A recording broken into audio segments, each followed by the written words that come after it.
السلام عليكم ورحمة الله وبركاته. الحمد لله وكفى وسلام على عباده الذين اصطفى. أما بعد فأعوذ بالله من الشيطان الرجيم. بسم الله الرحمن الرحيم. فصل لربك وانحر. وقد قال الله تبارك وتعالى في موضع آخر: قل إن صلاتي ونسكي ومحياي ومماتي لله رب العالمين لا شريك له وبذلك أمرت وأنا أول المسلمين. وقد ورد في الخبر عن عائشة رضي الله عنها قالت: قال رسول الله صلى الله عليه وسلم: ما عمل آدمي من عمل يوم النحر أحب إلى الله من إهراس الدم فإنه ليأتي يوم القيامة بقرونها وأضلافها وأشعارها وكما قال صلی اللہ علیہ وسلم.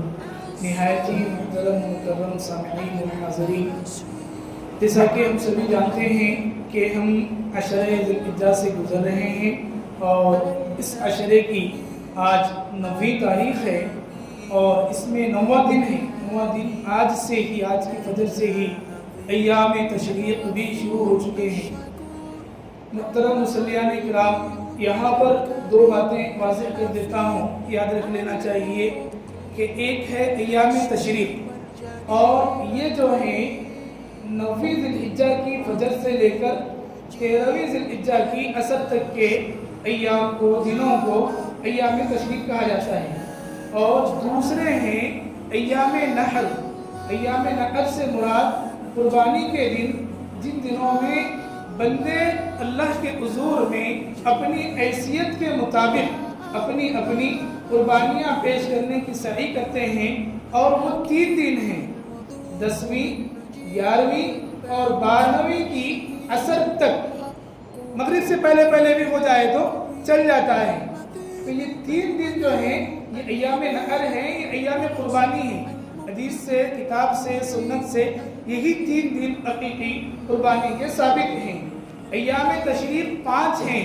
ان ایام تشریق میں فجر سے لے کر 9ویں کی فجر سے لے کر 13ویں کی عصر تک تکبیر تشریق، اللہ اکبر، لا الہ الا اللہ اکبر وللہ الحمد.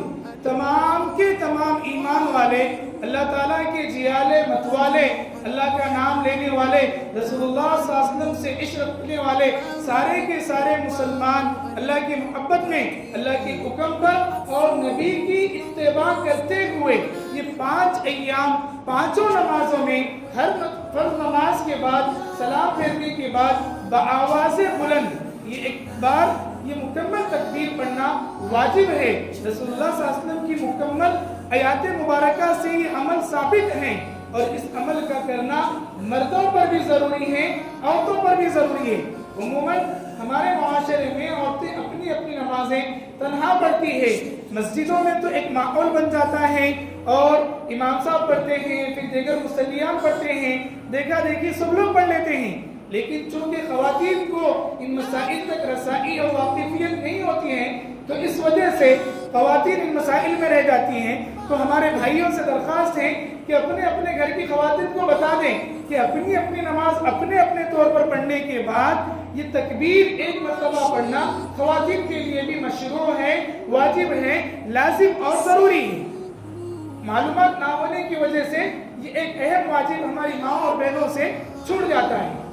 الغرض یہ 5 ایام تشریق ہیں. اس تکبیر کے متعلق حضرت جی پیر ملتقار صاحب دامت برکاتہم نے یہ تکبیر کی تشریح کی ہے کہ جب اللہ تبارک و تعالیٰ نے حضرت ابراہیم علیہ السلام کو حکم دیا کہ تم میری راہ میں، میرے نام پر، میرے حکم کی تعمیل میں اپنے لگتے جگر کو، اپنے نور نظر کو، اپنے منظور نظر کو، حضرت اسماعیل کو میرے نام پر قربان کر دو.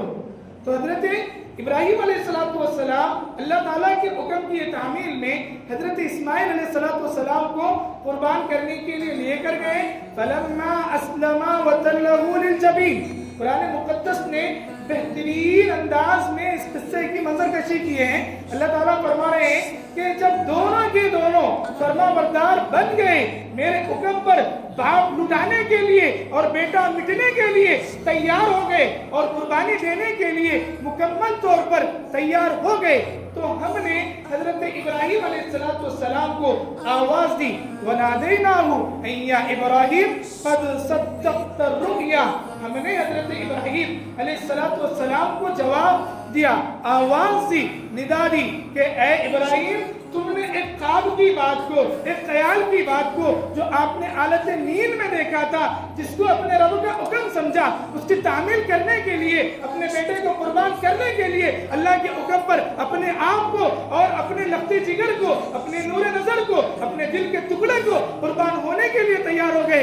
اللہ نے آپ کی اس قربانی کو قبول کر لیا، اللہ تعالیٰ آپ کو اس کا بدلہ دیں گے، آپ اسے قربان مت کیجئے۔ قد صدقت الرؤیا انا كذلك نجزي المحسنين وفديناه بذبح عظيم، اور ہم نے حضرت اسماعیل کے جگہ ان کے بدلے ایک عظیم ذبیحہ آسمان سے، جنت سے حضرت ابراہیم کی خدمت میں پیش کیا۔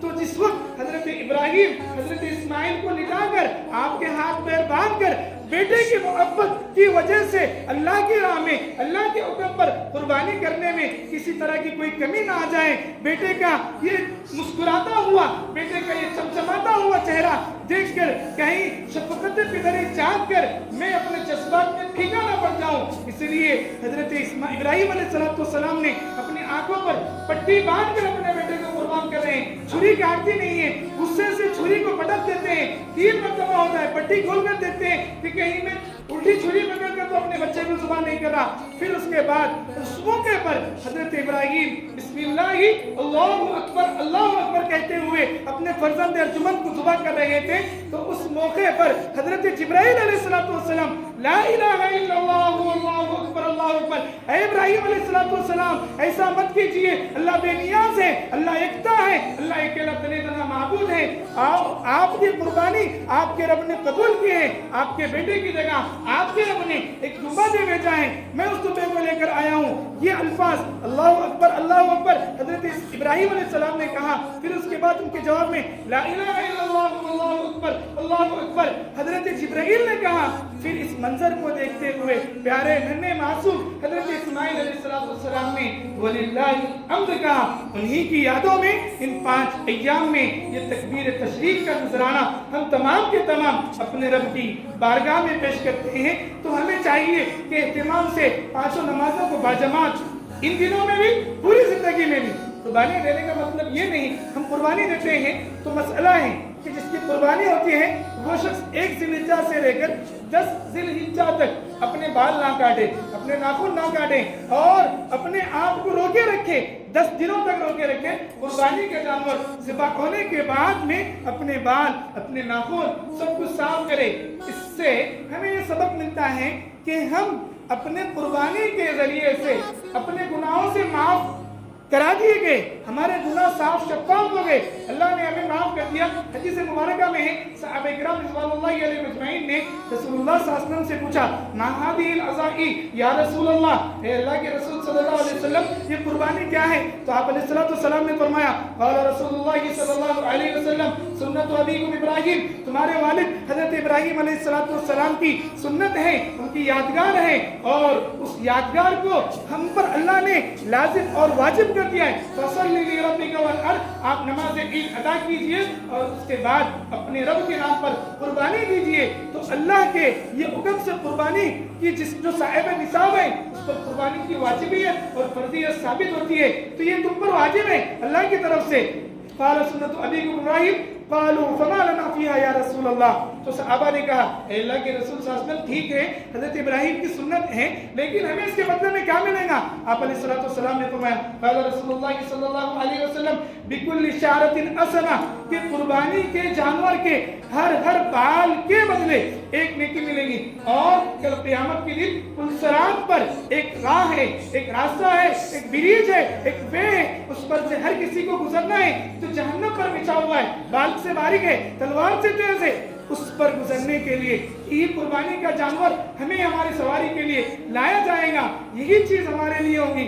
تو اس سے ہمیں معلوم ہوا کہ یہ قربانی جو ہے ایک بڑی نعمت ہے جس کے ذریعے سے اللہ ہمیں معاف کرنا چاہتے ہیں. یہ ایک نعمت ہے جس کے ذریعے سے اللہ ہمیں پاس کرنا چاہتے ہیں. یہ ایک نعمت ہے جس کے ذریعے سے اللہ ہمیں جنت میں داخل کروانا چاہتے ہیں. میرے بھائی قربانی دینے کے بعد اپنے جانور کو قربان کرنے کے بعد ذبح کرنے کے بعد جانور کے میل کچیل سے اس کی گندگیوں سے اپنے گھر کو پاک کرتے ہیں. ہم اپنے سر کو اپنے بالوں کو صاف کرتے ہیں, اپنے ناخن کو تراشتے ہیں, دیگر گندگیوں کو تراشتے ہیں.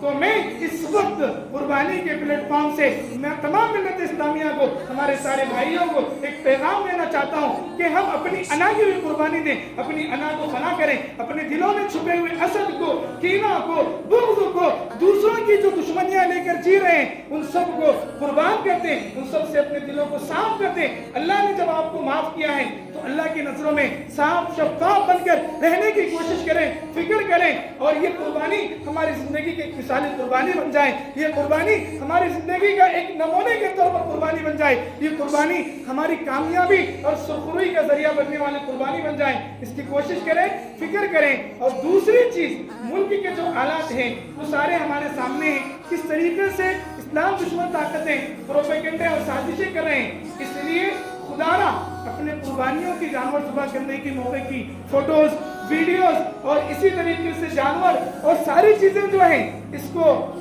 آپ ریکارڈ نہ کریں, ریکارڈ کر کے سوشل میڈیا پہ شیئر نہ کریں.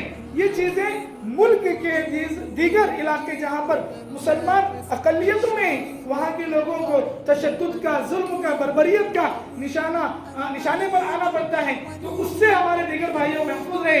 اس لیے ہم لوگ احتیاط کریں. نیز حدیث میں ہے, اللہ کے نبی صلی اللہ علیہ وسلم نے فرمایا المسلم من سلم الناس بلسانه ويده, کہ مسلمان وہ ہے جس کی زبان اور ہاتھ سے ساری انسانیت محفوظ رہے. ساری انسانیت. ہم قربانی دے رہے ہیں تو غلاظت, خون اور گندگی کی جو چیزیں ہیں روڈوں پر لا کر, گھر کے باہر پر, چوراہوں پر یہاں وہاں پھینک رہے ہیں. ہفتوں تک اس کی بدبو شہر میں, پوری شہر کی فضا مسموم اور زہریلی ہو رہی ہے. یہ عبادت, یہ اتحاد مسلمانوں کو ایک اچھا پیغام دیتی ہے. مسلمان اپنے اخلاق سے پہچانے جاتے ہیں, مسلمانوں کا معیار اپنے اخلاق سے پہچانے جاتے ہیں. لیکن ہماری اخلاقی شناخت کو ہم یہ روڈوں پر پھینک کر, چوراہوں پر پھینک کر, اپنے گھروں کے باہر رکھ کر ہم اسلام کی ساخت کو خراب کر رہے ہیں. اس سے خدا را بچیں, کوشش کریں اور گندگیوں کو کور میں ڈال کر جہاں پر کوڑے دان ہیں اور جہاں پر GHMC کے جو ڈبے رکھے ہوتے ہیں وہاں پر اہتمام سے اس کو رکھنے کی کوشش اور فکر کریں. اور ایک اہم اعلان یہ ہے